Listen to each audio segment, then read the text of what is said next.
प्यारे बच्चों, इस वीडियो में हम 9वीं कक्षा के प्रश्नावली 1.3 के प्रश्नों को हल करेंगे।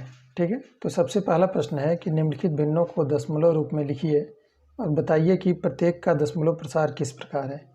ये 6 ऑप्शन दिए हुए हैं, इनका हमें दशमलव प्रसार बताना है। ठीक है, तो ध्यान दीजिए, जो परमेय संख्या होता है उसे हम क्या कर सकते हैं, P/Q के रूप में लिख सकते हैं, अर्थात अंश बटा हर के रूप में लिख सकते हैं।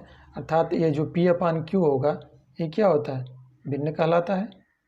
ठीक है, तो भिन्न का जो दशमलव प्रसार होगा वह दो तरह का हो सकता है, यानी परमेय संख्या का दशमलव प्रसार दो तरह का होगा, एक शांत होगा, दूसरा अशांत होगा। आपको ध्यान देना है, यदि जैसे मान लीजिए एग्जाम्पल ले लिए 1/2 और 2 से हमने भाग दिया 1 में तो 0.5 आ गया, यानी ये पूर्णतः क्या हो गया, विभाजित हो गया। तो इसका जो दशमलव प्रसार होगा वो शांत होगा। ठीक है, लेकिन यही 1/3 ले लिए और भाग दिए तो क्या आएगा, 0.33, यही क्या होगा, रिपीट होगा। यानी जब रिपीट होगा तो क्या होगा, अशांत आवर्ती होगा। क्लियर है, तो यही ध्यान देना है। तो सबसे पहले जो इसमें पहला प्रश्न है उसको हल करते हैं। तो लिखा है 36/100।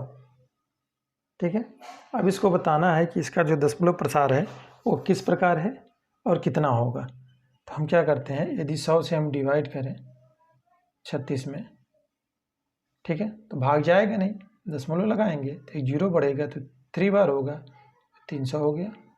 फिर ये 6 आ गया, 60, 0 उतार दिए तो 6 बार में क्या हुआ, पूर्णतः विभाजित हो गया। यानी इसका है 0.36। ठीक है, यानी पूर्णतः जब विभाजित हो जाएगा यानी उसका जो रिजल्ट आएगा, जैसे यहाँ पे है 0.36, तो यह जो होगा दशमलव प्रसार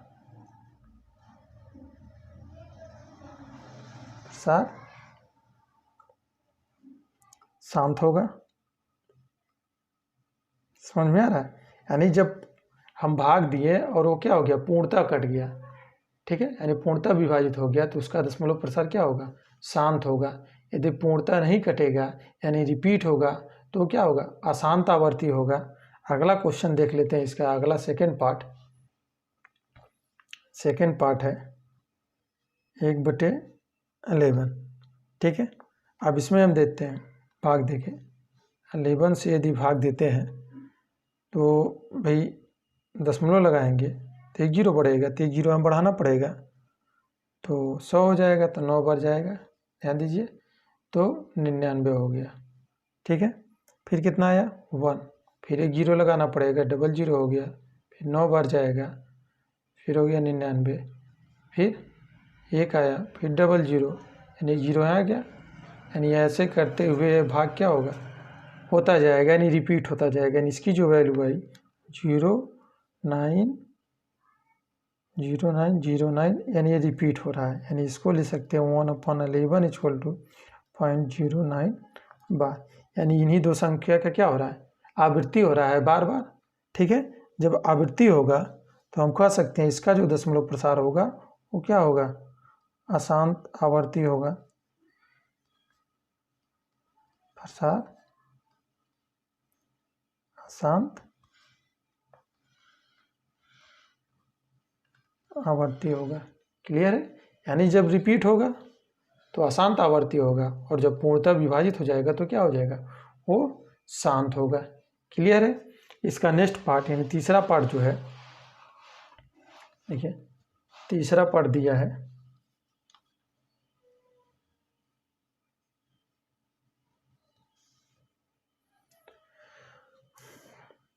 4 सही 1/8। ठीक है, तो इसको हम क्या ले सकते हैं, 8 चौक 32 और 1 33/8 होगा।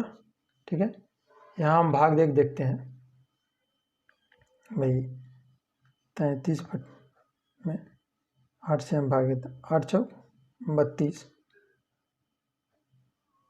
तो 1 आ गया, दशमलव लगाएंगे 0, तो 8 1 = 8, 2 हो गया, तो 0 बढ़ गया, यानी 8 दूना 16, तो 4 आ गया, तो 8 बचे, यानी ये हो जाएगा 40। भाई भाग देना तो सबको आता है, तो ये पूर्णतः क्या हो गया, विभाजित हो गया। यानी इसका जो वैल्यू आ गया वो 4.125। देखिए पूर्णतः क्या हो गया, विभाजित हो गया, ठीक है। तो इसका जो दशमलव प्रसार होगा वो क्या होगा, शांत होगा। क्लियर है, ठीक है। इसी प्रकार इसका यदि चौथा पार्ट हल करते हैं और 3/13, यानी यहाँ भी हम 13 में, यानी 13 से क्या करेंगे, 3 में भाग देंगे, ठीक है। जब हम 13 से 3 में भाग देंगे तो भाग जाएगा नहीं, तो उसके लिए क्या करना पड़ेगा, दशमलव लगाएंगे सबसे पहले, तो 0 बढ़ जाएगा। अब 13 दूना 26, 2 बार में गया तो बचा 4, फिर 0 आ गया, 3 39, तो 1 आ गया, ठीक है। फिर तो भाई अब एक 0 से भाग नहीं जाएगा, फिर यहाँ 0 लगाएंगे तो 100 हो जाएगा। अब 13 7 91, 7 हो गया, 91 आ गया, तो यहाँ 9 आ गया, 90 हो जाएगा। और 13 छक्का 78, ठीक है। फिर आ गया 12, 0 हो गया, 13 9 क्या आ जाएगा, 117। फिर आ गया 3, वही चीज़ आ गया, पुनः 3 आ गया ना। यहाँ से हमने भाग देना शुरू किया, वही अंक मिल गया, यानी रिपीट होगा, इसका मतलब है। यानी यह जो वैल्यू आएगी 0.230769, यानी यही संख्या बार बार क्या होगा, रिपीट होगा। यानी इसका जो दशमलव प्रसार होगा कैसा होगा, अशांत होगा, ठीक है। इसका दशमलव प्रसार अशांत हो जाएगा। इसी प्रकार हम देखते हैं इसका पांचवा 2/11 है, ठीक। तो अब हम 2 में 11 से क्या करते हैं, भाग देते हैं, तो दशमलव लगाएंगे, 0 बढ़ेगा, एक बार में जाएगा, 11 कम 11, तो 9 बच गया, ठीक है। 90 हो जाएगा, तो 11 88, 88 हो गया, यहाँ 2 आ गया, ठीक। तो यहाँ 0 बढ़ गया, 11 कम 11, फिर आ गया 9, 11 88। देखिए यही एक संख्या क्या हो रही है, बार बार रिपीट हो रही है। इसमें संख्या क्या हो रही है, बार बार रिपीट हो रही है, यानी इसके बराबर होगा 1818। इसको लिख सकते हैं 0.18 बार, यानी एक संख्या बार बार क्या हो रही है, रिपीट हो रही है। तो यहाँ जो होगा वह अशांत होगा, या इसी को हम कहते हैं अशांत आवर्ती होगा, ठीक है।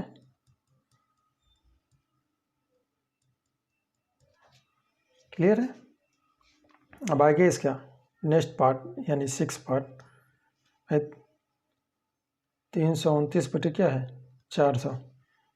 तो यहाँ भी आप भाग देंगे, ठीक है भाई, भाग दे के आप लोग चेक कर लीजिएगा।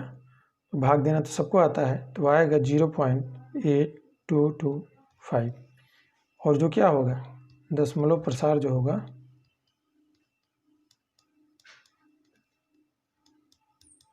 शांत होगा। क्लियर है। जब पूर्णतः विभाजित हो जाएगा तो दशमलव प्रसार शांत होगा, और जब रिपीट होगा, जैसे यहाँ पे 1818 ऐसे आता जाएगा, तो क्या होगा, आसान आवर्ती होगा। क्लियर है। अब अगला प्रश्न नंबर 2 कह रहा है कि आप जानते हैं कि 1/7 = 0.142857 का बार दिया है। वास्तव में लंबा भाग दिए बिना क्या आप यह बता सकते हैं कि 2/7, 3/7, 4/7, 5/7 और 6/7 के दशमलव प्रसार क्या होंगे? यदि हाँ तो कैसे? भाई बिना भाग दिए आपको बताना है कि इसका दशमलव प्रसार कैसा होगा, ठीक है। तो भाई ध्यान दीजिए, तो हल लिखेंगे, तो हाँ भाई हम जानते हैं, यानी प्रश्न में दी गई सभी संख्याएं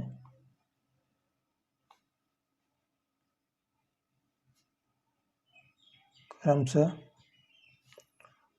1/7, 2/7, 3/7, 4/7, 5/7 और 6/7 का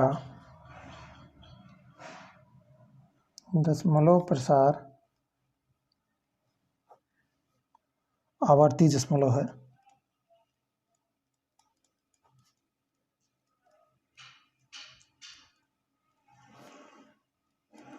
जो कि 1, 4, 2, 8, 5, 7 का ही प्रसार है। ठीक, यानी ये संख्या जो देख के बता सकते हैं कि किसका प्रसार है। 1, 4, 2, 8, 5, 7 का ही क्या है, प्रसार है। इन्हें इसका जो दशमलव प्रसार होगा वो क्या होगा, आसान आवर्ती होगा। क्लियर है। अब हमें इसमें भाग दे के बताना है। ठीक है, तो भाग दे के भी कह रहा है कि बिना लंबा भाग दिए आपको बाकी की क्या करना है, वैल्यू निकालना है। तो भाई जैसे 1/7 इक्वल टू है 0.142857 बार, ये इसकी वैल्यू है। ठीक है, तो हमें इनकी वैल्यू क्या करना है, निकालना है। भाई बहुत सिंपल है, ध्यान दीजिए। यानी अब 2/7 का हमें निकालना है, तो इसको लिख सकते हैं 2 × 1/7 लिख सकते हैं।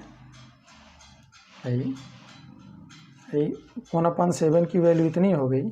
ठीक, तो 2/7 इक्वल टू 2 × 1/7 लिख सकते हैं, तो हो जाएगा 2 × 0.142857 बार। हम इनका आपस में क्या कर देंगे, गुणा करेंगे, तो वैल्यू आ जाएगी 0.28571 बिना भाग दिए हम क्या कर सकते हैं, आसानी से वैल्यू निकाल सकते हैं। ठीक है, इसी प्रकार 3/7 का करना है, तो 3 × 1/7 यानी 3 × 0.142857, तो गुणा करेंगे तो आ जाएगा 0.42857। ठीक है, उसके बाद 4/7 का करना है, तो ऐसे कर लेंगे 4 × 1/7 यानी 4 × 0.142857 का गुणा करेंगे तो आ जाएगा 0.571428 बार हो जाएगा। ठीक है, इसी प्रकार 5/7 का निकालना है, तो 5 × 1/7 यानी 5 × 0.12857 करेंगे तो आ जाएगा 0.714285 यह आ जाएगा। इसी प्रकार 6/7 का करेंगे, 6 × 1/7 यानी 6 × 0.142857 तो आ जाएगा 0.857142। यानी आप बिना गुणा किए क्या कर सकते हैं, इसकी वैल्यू इस प्रकार निकाल सकते हैं। क्लियर है। अब अगला प्रश्न नंबर 3 कह रहा है कि निम्नलिखित को P/Q के रूप में व्यक्त कीजिए, जहां P और Q क्या है, पूर्णांक है, तथा Q ≠ = 0 है। ठीक, अब 0.6 बार को हमें P/Q के रूप में व्यक्त करना है, 0.47 बार को हमें P/Q के रूप में व्यक्त करना है, और 0.001 बार को हमें P/Q के रूप में क्या करना है, व्यक्त करना है। और कह रहा है जो Q की वैल्यू होगी वो 0 नहीं होनी चाहिए। तो सबसे पहला इसका हल करते हैं। ठीक है, हल पहला करते हैं। भाई 0.6 बार है। ठीक है, तो यहाँ क्या करेंगे, हम मान लेंगे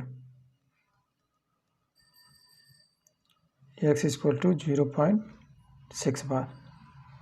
ठीक है, अभी 6 बार का मतलब हो गया 0.666 / ठीक है, यानी वो कई बार होगा। क्या हो जाएगा, दोनों पक्षों में 10 से गुणा करने पर, दोनों पक्षों में क्या करेंगे, 10 से गुणा कर देंगे, तो इधर हो जाएगा 10x, और यहाँ जब गुणा होगा तो 6.666 ऐसे रिपीट होगा। ठीक है, अब इसको हम 10x बराबर, इसको हम लिख सकते हैं 6 + 0.6666 बार, ऐसे लिख सकते हैं। ठीक है, अब देखिए यह जो वैल्यू होगी वो किसके बराबर हो जाएगी, x के, तो इसके जगह x लिख देंगे, 10x बराबर 6 प्लस x को ट्रांसफ़र किए तो 10x माइनस एक्स बराबर क्या हो जाएगा, 6 हो जाएगा, यानी 9x बराबर हो जाएगा 6, तो x बराबर हो जाएगा 6/9, 3 तिरिक 9, 3 दूना 6, ठीक है, यानी हो जाएगा x बराबर 2/3, x बराबर कितना आ गया, 2/3 आ गया, तो यानी कह सकते हैं या 0.6 बार बराबर हो जाएगा 2/3, यही क्या होगा, P/Q के रूप में होगा। क्लियर है। इसी प्रकार हम दूसरे वाले पार्ट को भी क्या करेंगे, सॉल्व करेंगे। तो भाई देखिए इसमें से लाइन कर दे रहे हैं ताकि पता चले, तो इसको भी वही करेंगे, मान लेंगे x इक्वल टू 0.47 बार, ठीक है, या 0.47 रिपीट है, तो ऐसे हो जाएगा, ठीक है।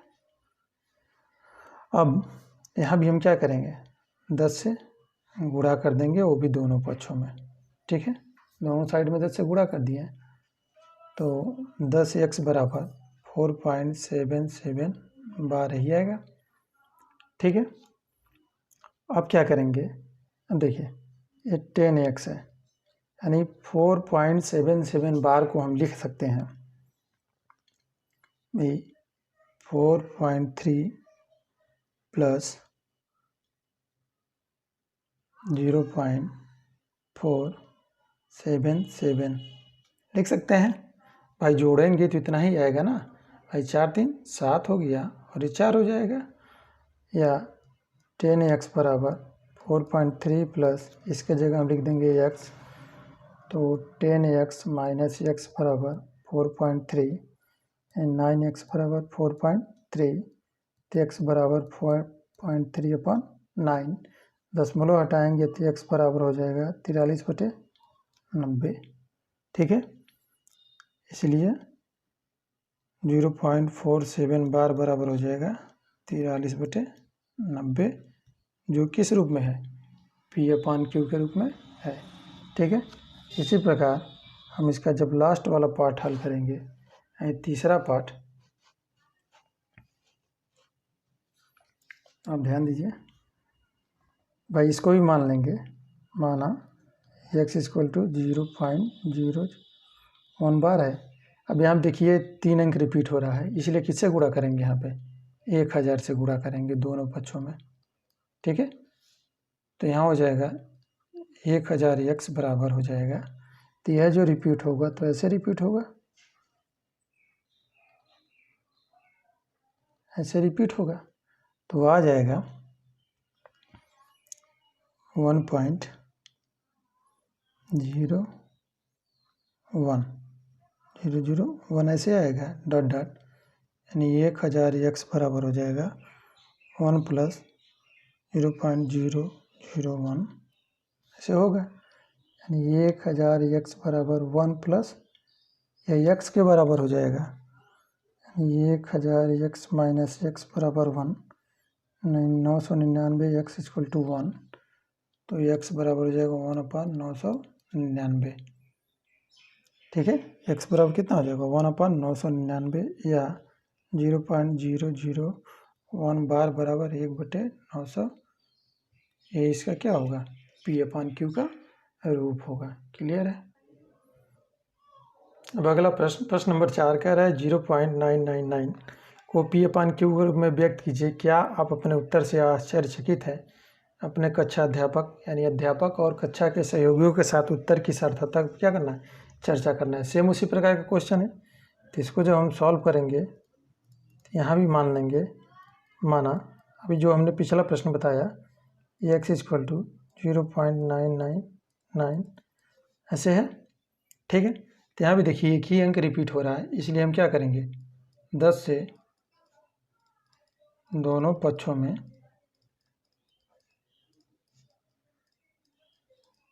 गुणा करने पर, जब गुणा करेंगे तो हो जाएगा 10x, यहाँ हो जाएगा 9.99 ऐसे आएगा। तो इसको लिख सकते हैं 10x बराबर 9 प्लस 0.99 डॉट डॉट होगा, तो x के बराबर होगा, तो 10x बराबर हो जाएगा 9 प्लस x, इधर आ जाएगा 10x माइनस x बराबर 9, यानी 9x बराबर कितना हो गया 9, तो x बराबर 9 बाई, तो x इक्वल टू कितना आ गया 1। x का मान क्या आ गया 1, यानी इसकी वैल्यू किसके बराबर हो गई 1 के बराबर हो गई। ठीक है, तो कह रहा है कि क्या अपने उत्तर से आप आश्चर्यचकित हैं। हाँ भाई, जाहिर सी बात है कि भाई जब 1 आया यानी यह जो होगा वो किसके बराबर आ रहा है 1 के बराबर आ रहा है। भाई अपने उत्तर से क्या होंगे, भाई आश्चर्यचकित तो होगा ही, लेकिन यह उत्तर जो है वो सही है यानी सार्थक है, क्योंकि भाई हम जानते हैं भाई जब 0.999 है यह, यदि आगे चलता जाएगा तो किसके सिमिलर होगा, लगभग 1 के आसपास पहुंच रहा है ना, अर्थात हम अपने उत्तर से क्या है, यानी जो हमारा उत्तर आया है वो क्या है सार्थक है। क्लियर है। अब अगला प्रश्न नंबर 5 कह रहा है 1/17 के दशमलव प्रसार में अंकों के पुनरावृत्ति खंड में अंकों की अधिकतम संख्या क्या हो सकती है। अपने उत्तर की जांच के लिए विभाजन क्रिया कीजिए। ठीक है, तो भाई हम आपको बता दें कि भाई कितना दिया 1/17 दिया है, तो इसमें जो होगा भाई अधिकतम पुनरावृत्ति अंकों की संख्या होगी 16। भाई जब हल करेंगे भाई 1/17 जो होगा, ये आप लोग भाग दे लीजिएगा।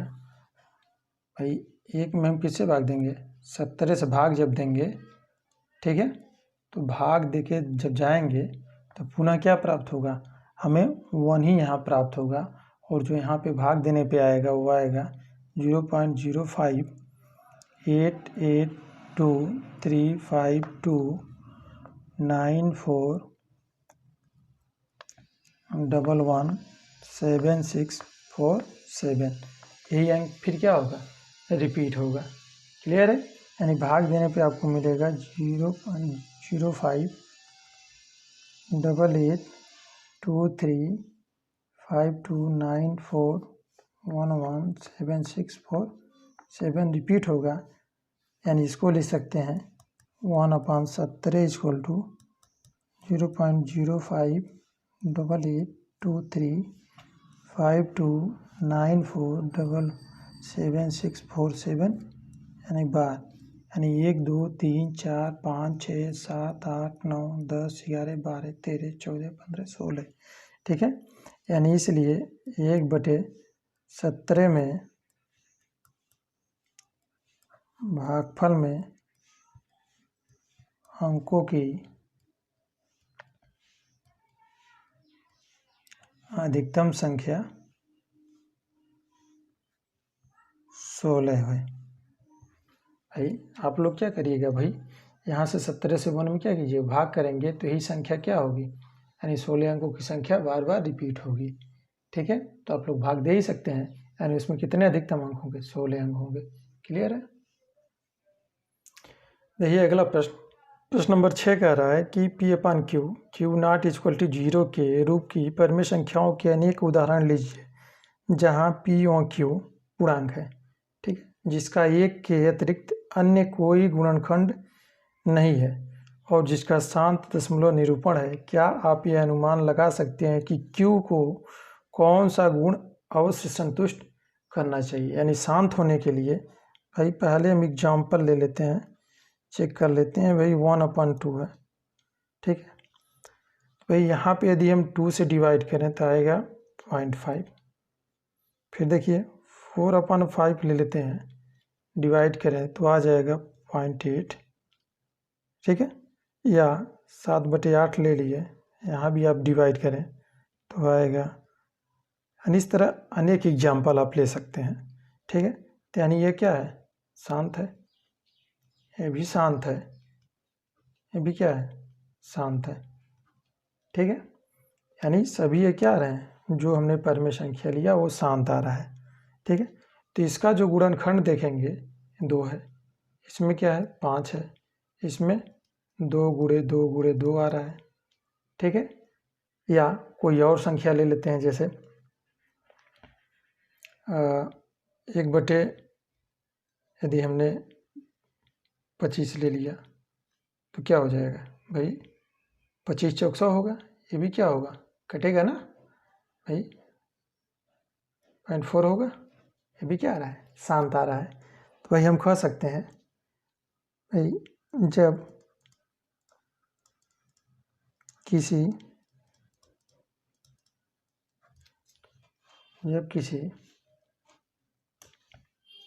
परिमेय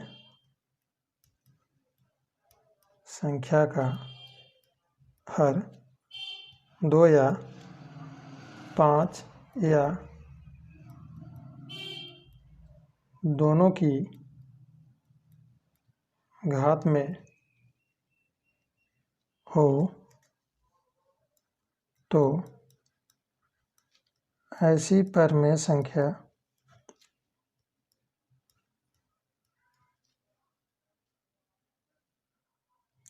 से शांत दशमलव प्राप्त होता है।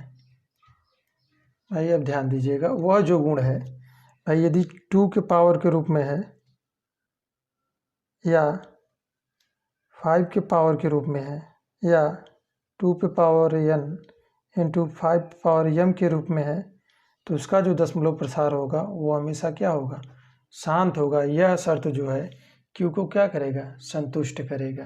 क्लियर है। अब अगला प्रश्न है, प्रश्न नंबर 3 कह रहा है, प्रश्न नंबर 7, ऐसी 3 संख्या लिखिए जिनके दशमलव प्रसार अनुवासानी अनावर्ती हो। ठीक है, ये कौन सा है भाई, ऐसी 3 संख्याएं लिखिए जिनके दशमलव प्रसार क्या हो, अनुवासानी आवर्ती हो। तो भाई हमको मालूम है जब अनुवासानी अनावर्ती होगा तो कौन सी संख्या होगी, अपरिमेय होगी।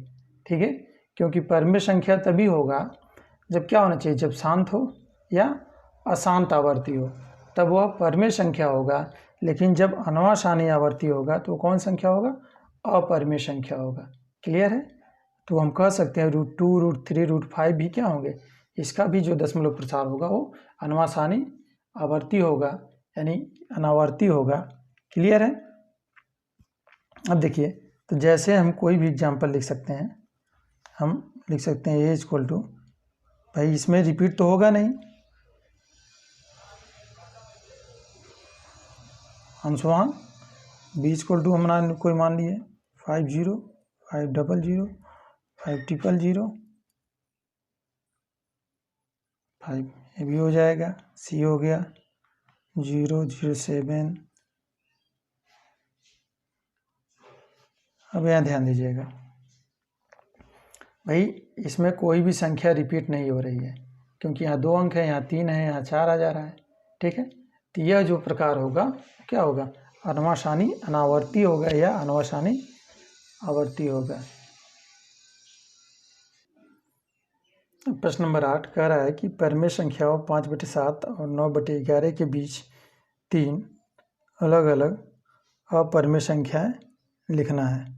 ठीक है, यानी परिमेय संख्या दिया हुआ है 5/7 और 9/11 के बीच 3 अलग अलग अपरिमेय संख्या लिखना है। तो आइए हल करते हैं। ठीक है, सबसे पहले ये 5/7 है। ठीक है, हम 5 में 7 से डिवाइड करके देखते हैं कि इसका दशमलव प्रसार कैसा होगा। तो जब डिवाइड करेंगे तो आएगा दशमलव, यानी लगाना पड़ेगा तो 0 होगा, तो 49 1 हो जाएगा, फिर 0 7 होगा, यहाँ 3 आ गया, 7 चौक 28, 2 आ गया, फिर 0 7 दूना 14, 6 आ गया, 0 7 बटी 56, 4, तो 7 बचे 35 लिखेंगे तो आ जाएगा 5। देखिए पुनः वही संख्या प्राप्त हो गई, यानी इसके आगे क्या होगा, रिपीट होगा, यानी 0.714285 ...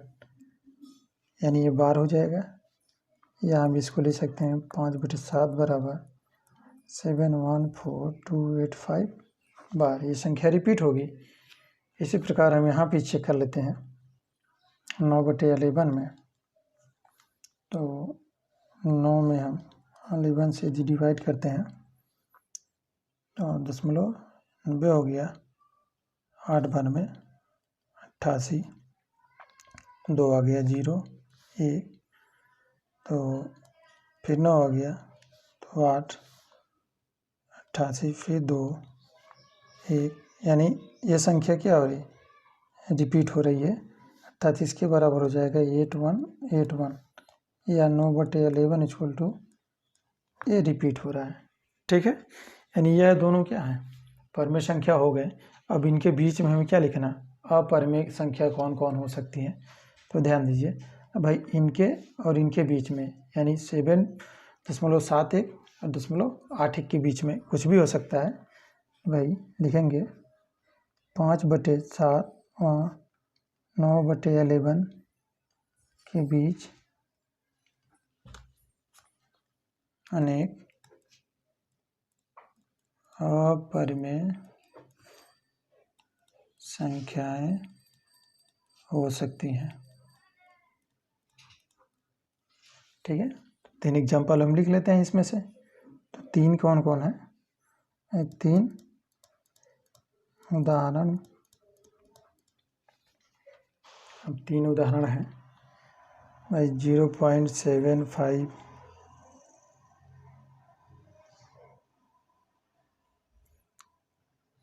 0 ऐसे ये हो सकता है 76707600।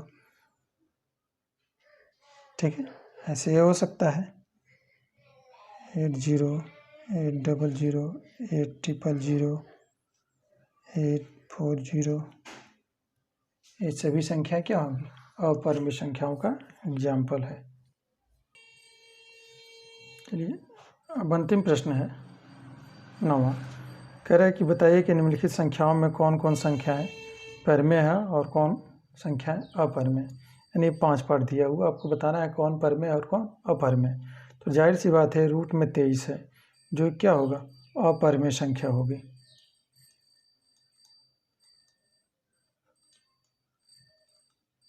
यह अपरिमेय संख्या होगी, जाहिर सी बात है, क्योंकि भाई रूट 23 का वर्गमूल निकलेगा नहीं। लेकिन यदि रूट 25 की बात करेंगे तो इसको हम लिख सकते हैं 15 × 15, यानी कितना है 15। तो ये कौन संख्या हो जाएगी, परिमेय हो जाएगी, क्योंकि इसे हम P/Q के रूप में क्या कर सकते हैं, लिख सकते हैं। ठीक है, यहाँ भी ध्यान देंगे, यह जो दशमलव प्रसार है वो क्या हो रहा है, शांत है। जब दशमलव प्रसार शांत है तो ये भी क्या होगा, परिमेय संख्या होगा। ठीक, यहाँ भी ध्यान दीजिए, एक संख्या क्या हो रही, बार बार रिपीट हो रही है, तो इसका मतलब है अशांत आवर्ती है।